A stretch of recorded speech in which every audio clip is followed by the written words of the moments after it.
Ne nuk jemi të varfër. Ne jemi të vjedhur. Një tezë që duhet të ndezë debat kombëtar. Në Shqipëri është bërë zakon të na quajnë të varfër.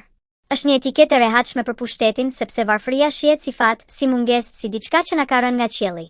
Por e vërteta është shumë brutale. Ne nuk jemi të varfër, ne jemi të vjedhur. Të vjedhur për dekada me radhë. Të vjedhur me ligje, me tendera, me koncesione, me privatizime të dyshimta, me rrugë që shemben sapo inaugurohen, me spitale pa barna, me shkolla pa dinjitet, me pensione që tallin pleqërinë. Të vjedhur me një klasë politike që ndryshon emra, por jo zakone. Nuk ka rëndësi ngjyra e flamurit partijak.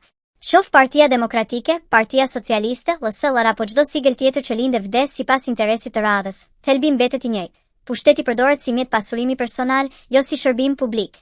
Nëse do të ishim realisht të varfër, nuk do të kishim miliarda euro qarkullim informal. Nuk do të kishim vila luksoze mes varfërisë, makina super luksoze mbi rrugë pa asfalt, oligark që rriten si kërpudha, ndërsa paga minimale mbetet poshtë dinjitetit njerëzor. Këto janë shenja grabitjeje, jo varfërie. Varfëria jon nuk është ekonomike, është politike dhe morale. Është produkt i një sistemi ku taksat merren, por shërbimet mungojnë. Vota kërkohet, por qytetari përçmohet.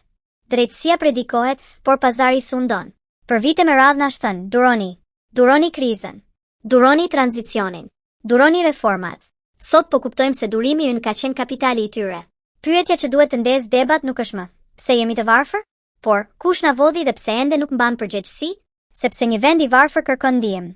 Një vend i vjedhur kërkon drejtësi. Dhe drejtësia nuk vjen me retorik, por me përballje. Me emra, me fakte, me përgjegjësi politike dhe penale. Deri atëherë, çdo fjalim për zhvillim, rritje apo integrim është thjesht një tjetër vjedhje kësaj here e së vërtetës. Ky nuk është thjesht një artikull. Është një ftesë për debat, sepse heshtja jon është pasuria e tyre më e madhe.